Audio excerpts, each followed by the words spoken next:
Good evening and welcome back. This time around, uh, what I wanted to talk about was how to have constructive discussions when you are having arguments or debates online or in person, and talk about how to keep an open mind and have less of a argue to win mentality and more of a collaborative discussion mentality. The reason I wanted to make this video for my next video is kind of twofold. The first is that I don't get to talk too much about cognitive science or science in general on the Cemetery Confessions podcast. It's very much a Goth only show.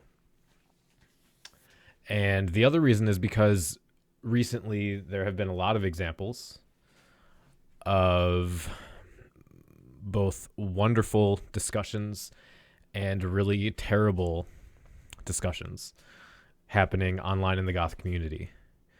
Now, I'm not a saint in any respect, and I'm not perfect in the way I approach others or treat others when it comes to these kinds of discussions. But I do know a thing or two, and I thought I would start the conversation. Now, the way this video is going to play out is neuroscience is kind of a passion of mine, kind of a hobby, and cognitive sciences in general. So we're going to kind of get into the weeds a bit. There's going to be some turgid academic jargon thrown around. So before we get into the detail of what I'm talking about, I thought it would be good to have a overview, a summation of the video at the beginning. So for those of you who are interested in the topic, but perhaps not interested in the more detailed discussion about the topic, you can just watch the beginning of the video and skip the rest. And please do forgive me. I actually have some notes for this video because I wanted to make sure I got the content right. Whereas if I go off the top of my head, I could very easily get some details wrong. So when you're presented with an opposing opinion or opposing evidence to an opinion, when it's not couched in niceties, when it's not surrounded by friendly language, or it's not taking place in a context, usually in-person context, that is with a friend, with someone you trust, so you feel comfortable and you feel like you're being heard. When that's not happening, our brain will literally physiologically suppress the rational and logical thinking parts, or nuclei as they're called in neuroscience, of our brain. And it will instead employ the emotional parts of the brain in order to lash out against opinions that are presented in an effort to protect ourselves from what we perceive to be an attack on our identity and on our worldview. Once that conversation is finished, our logic centers sort of come back online in our brain, and our brain plays some fancy maneuvers, some fancy tricks to convince our cortex, or our conscious, our thinking mind, that the irrational, closed-minded arguments we had employed as a defense for our beliefs were actually rational and justified. And it will even reinforce the original belief, even if during that conversation we were presented with demonstrable evidence to disprove that original belief. That's the overview of kind of what's happening in the brain. The overview of how we sort of hijack that system. I'm going to go over a lot more detailed at the end of the video, but the best of these kind of tricks is to, first of all, be made aware of cognitive bias, sort of the way you think, the mistakes and the fallacies that your mind makes. And secondly, to form your identity as someone who is interested in and prides themselves on basing their opinions on fact, and someone who is willing to update those opinions based on new data. I often say, and I stole this from someone, Matt Dillahunty, but I've taken it on as my own as well, my kind of ontological vocation, as it were, that I desire to know the most true things and the fewest false things that I can. So if I'm having a discussion and someone presents evidence to show that I was essentially, or that I was wrong, that change, an update in my beliefs feeds into my identity as someone who changes and updates their beliefs. It's essentially a brain hack, and I'll go over why that is. But by doing that, by priding myself on being someone who changes their opinion based on evidence and good arguments, over time, those neural pathways and those neurochemical distributions will change, reinforce themselves, and my reflexive behavior towards objective analysis and belief updating will become more natural when I'm presented with new information, and it will, again, physiologically, literally suppress the older parts of the brain that you kind of default revert to when those types of confrontations happen. So, as with anything involving a change in thinking, you can't just watch one video. You can't just hear about cognitive bias once and expect an immediate change and expect to be more rational, more logical. But it can kickstart a process of a way of thinking that will lead to that change in cognition. That's what I am hoping to do. So, all right, let's take a drink. So that's the overview. So where do we get into start breaking this down into more detailed pieces? I guess the first place to start would be to recognize that our beliefs are tied to our social groups. The most common of these are religious and political identities. The beliefs tied to those are directly tied to our identity. And several brain imaging studies have been conducted over the years on this issue and have confirmed that the part of our brain that holds our identity, which is the dorsomedial prefrontal cortex, is in communication with two other parts of the brain, namely the amygdala and the insular cortex. Okay, so what does that mean? The amygdala is part of the limbic system. It's an old part of the brain. And it's largely involved in emotional response and in our kind of stress, fight or flight response. The insular cortex processes feelings from the body, actually, partially through the somatosensory nervous system, but it's important for detecting the emotional salience of stimuli.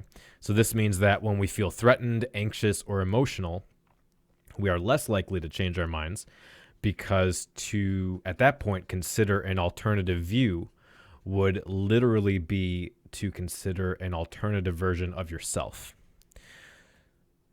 So I'm going to break that down and explain it a bit more, but I want to back up for a second and talk about why the amygdala and the insular cortex trigger those responses. So the probably my favorite metaphor is if you were to imagine you were one of your evolutionary ancestors, how many ever millions of years ago, and you are on the African plain, and you are not a predator. You're just you grazing, whatever. You're hanging out, and across the field, across the plain, is a large patch of tall grass. And as you're laying there, you see a portion of the tall grass start to shake, kind of move a little bit. At that point, you have two responses. You can either assume it's a false positive, meaning that maybe it was just the wind or something, or you can assume that it's a positive and there is a predator there. So if you assume it's a false positive and you stay, you're dead. If you make the assumption that there's a predator and you run, you either live or there's no predator and you just have expended some energy. So obviously expending energy over death is preferable. So this is kind of how the amygdala and the limbic system evolved, and they evolved to keep you alive.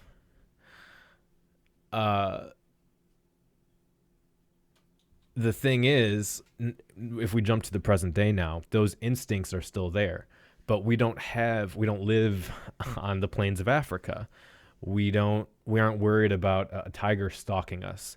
So those responses are in response to social stressors.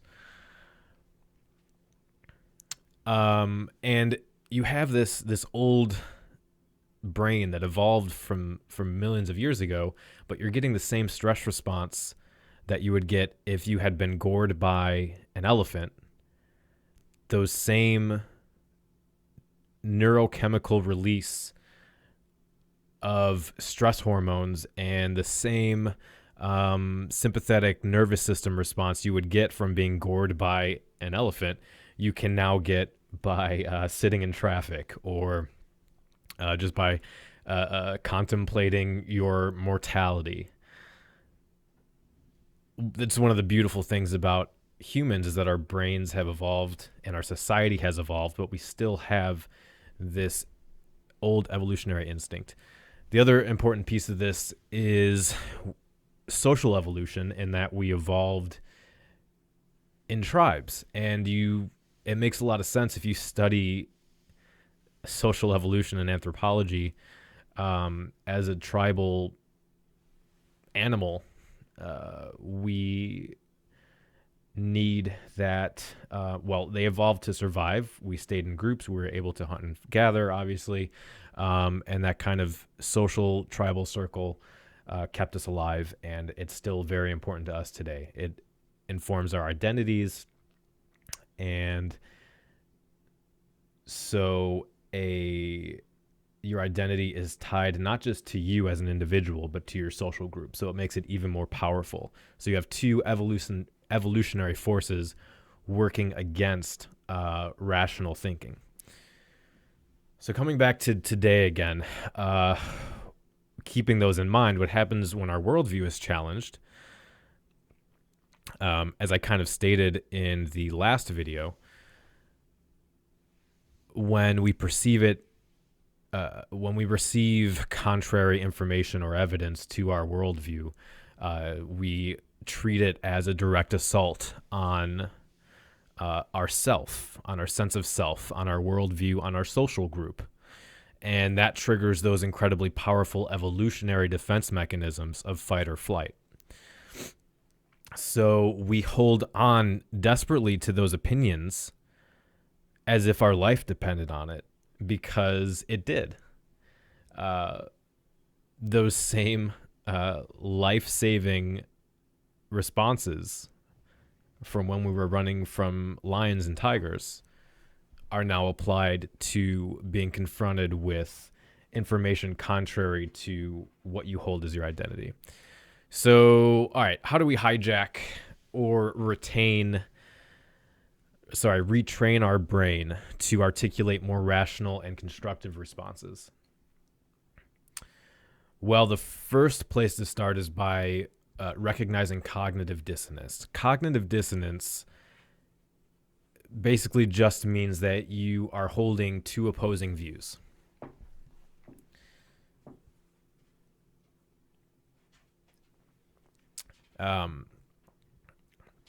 It's usually a liminal. It just means transitory space. It's a phase in cognition that occurs when you're presented with evidence contrary to a held belief. So, for example, I used to hold the position that the concept of irreducible complexity was a defensible position for creationism. Over the years, evidence began to present itself to me that this was not a scientifically sound hypothesis, and that produced cognitive dissonance. So at that point, there's three basic responses. So the first response is that you may try to change one or more of your beliefs, opinions, or behaviors involved in the dissonance. The second one is that you may try to acquire new information or beliefs that will increase the existing consonance and thus cause the total dissonance to be reduced. Drinking and video blogging is not a good idea. And the third response is that you can try to forget or reduce the importance of these cognitions that are in a dissonant relationship. Most people go with two or three and end up holding on to the original worldview, which affirms the opinions that they held despite the conflicting evidence. So recognizing rather than suppressing cognitive dissonance is incredibly important because it motivates us to examine our positions on a fact claim. The problem is that our brains hate this. They hate not knowing. They are literally built to reduce and eliminate cognitive dissonance, even if it means believing something that we have no evidence for, no matter how ridiculous it is. To reason and to consider two opposing views in our brain, it has to slow down the neurochemical process, and it has to activate portions of the brain that are newly evolved, which essentially means it takes more time and more energy.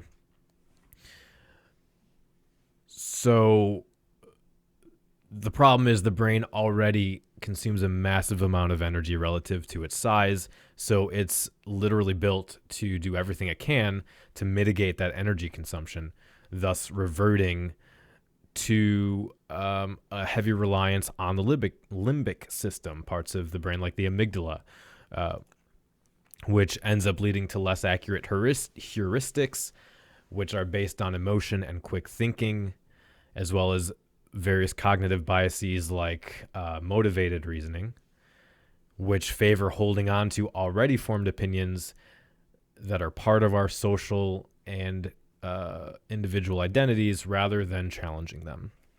On top of that, long-lasting cognitive dissonance can actually lead to stress vectors via various neurological mechanics that I won't go into, but over a long period of time, they can have a negative impact on your health.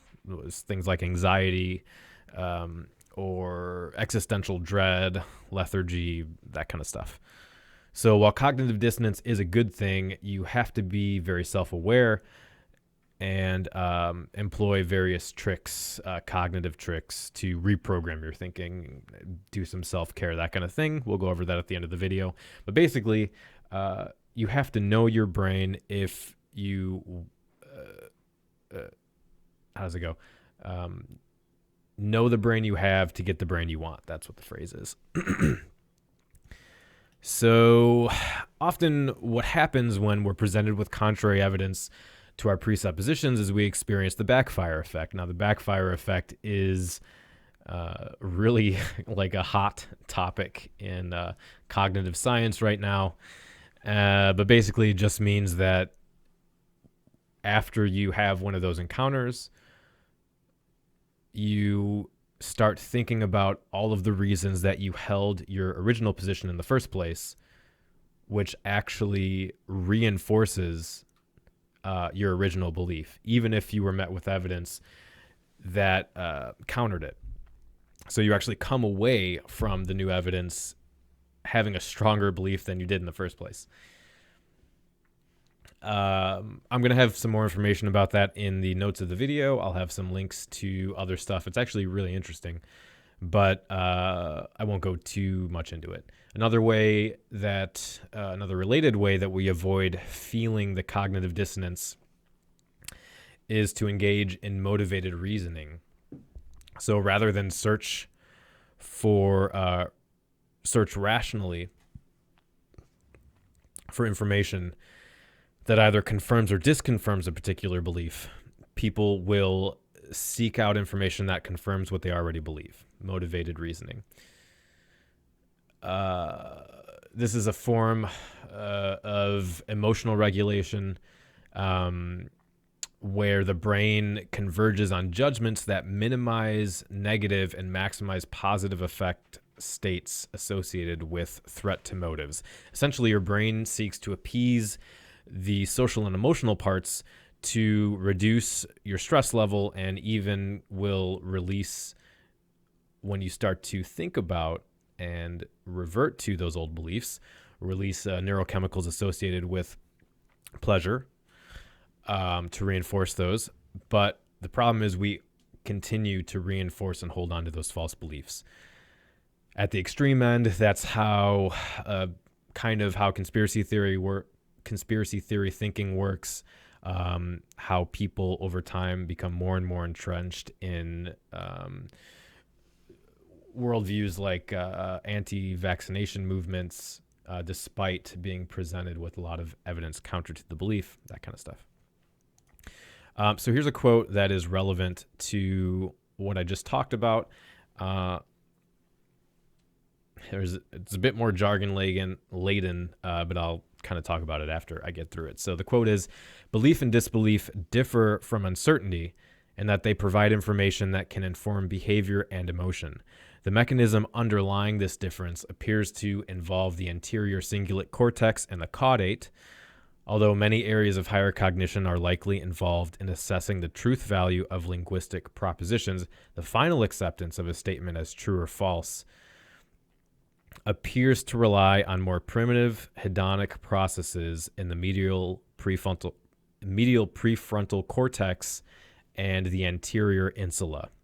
Truth may be beauty, and beauty truth, in more than a metaphorical sense, and false propositions may actually disgust us."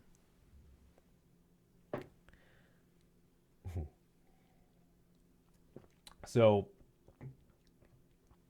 in regards to that last bit, there have actually been studies done on this where I won't go through the studies, how they were performed, but essentially, if you have an encounter with a stranger, and let's say the stranger asks you to hold the door for them, or their hands are full and they're trying to put their shoe back on or something, so they ask you to hold their bag or something. If you are holding an iced drink and you have a cold hand, you're more likely to come away from that encounter with a icy or negative view of that stranger. Whereas if you're holding a warm beverage, you're more likely to come away from that encounter actually having a positive opinion. The same goes for food consumption. If you're eating something sweet, or if you eat some bad food and you feel nauseous or disgusted, those physiological reactions translate into our brain and into how we react to those people. And the same goes for when you are feeling anxious during a conversation, or you may not like the person so much that you're talking with. It affects how we think about the thing we're talking about. We're not rational machines, right? And this is just how the nervous system ties into our brain. It's a whole body process. So you have a brain faced with information that contradicts a previously held belief. It reacts with a primitive, emotionally negative response. This emotionally negative response or feeling of disgust informs the higher brain, slower, more inefficient, that the information must be false no matter how correct that information may objectively be, for all the reasons that we just talked about. We form our beliefs first in the lower brain structures, the older structures, like the emotional amygdala. And then to maintain homeostasis, because the brain is about saving energy and maintaining homeostasis, there's chemicals and cells dedicated to that. The higher parts of the brain actually play some fancy rationalization tricks, like motivated reasoning, which we talked about, to convince us afterwards that our actually purely irrational belief is actually rational and correct. And again, this is the most salient and powerful. This is most salient and powerful when the fact claims are tied to our identities or to our social groups. So again, recognizing cognitive dissonance as a signal of learning, as a signal of updating and gaining knowledge and knowing more true things is incredibly useful for someone who does want to know the most true things and the fewest false things that they can. The downside, of course, is that our neurobiology hates that and it fights it.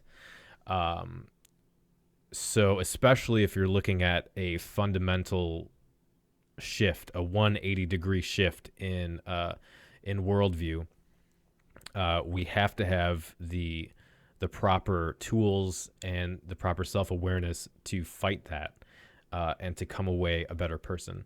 Otherwise, to put it in less technical terms, we go into a discussion with someone who disagrees with us.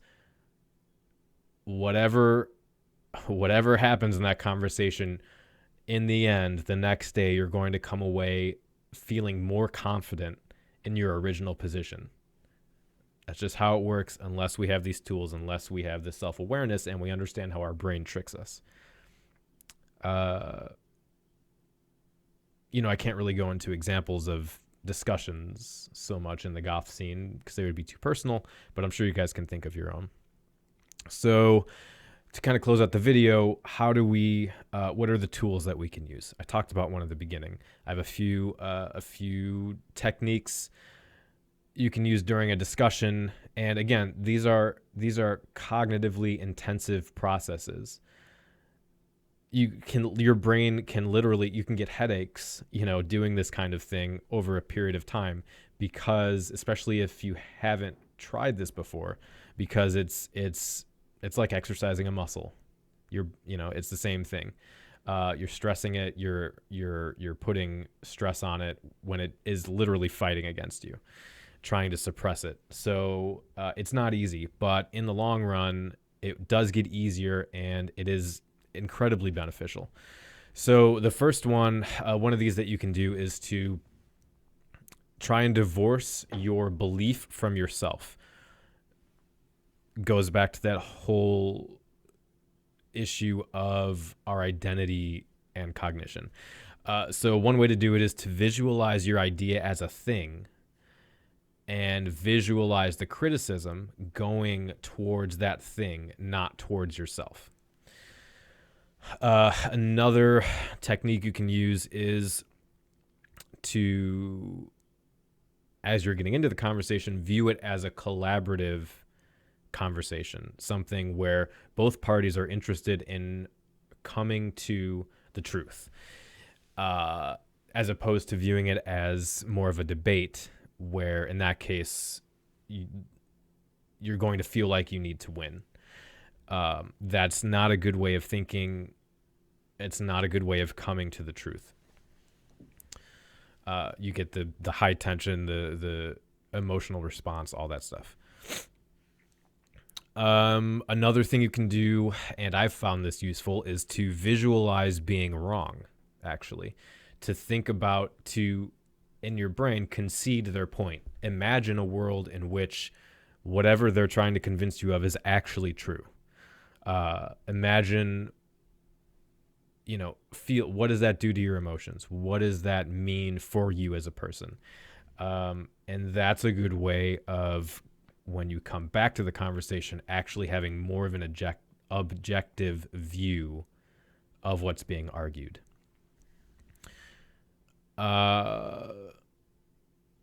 Another thing is to congratulate yourself on not being right. What you're doing is redirecting the need for ego validation and taking pride in changing your mind based on evidence. So you're still kind of patting yourself on the back, which gives you the sense of the feeling of reward and accomplishment. It goes back to trying to hijack the system by having an identity that is tied to basing your beliefs on the best evidence. If you're a naturally competitive person, you can think of the discussion as a duel where you have one weapon and your opponent has another weapon. If it turns out that your opponent's weapon is more powerful, they have better arguments, better sources, better evidence, whatever, it's not a loss, because what happens is when that discussion or that contest is over, you actually get to take their weapon. So when it happens in the future, you have a better weapon than you had in the first place. Another way to think of it. Finally, and this is something I really try to use, I find this useful. If you are in a situation where you maybe don't like the other person, or they come into the conversation with kind of a more hostile attitude,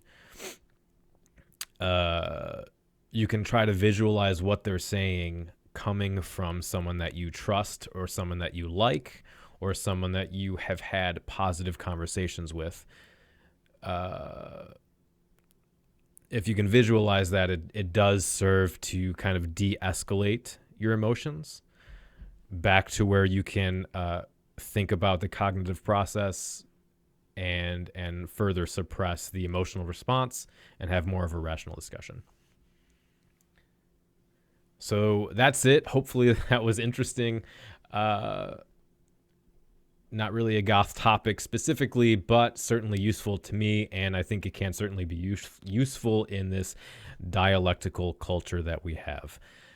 If you haven't checked out the podcast and you would like to hear a lot of goth discussion, check it out. It's Cemetery Confessions. I'll put links to that below, but you can get it on your phone. You can get it on your computer, listen to it on the way to work or whatever, mowing the lawn if you do that kind of thing.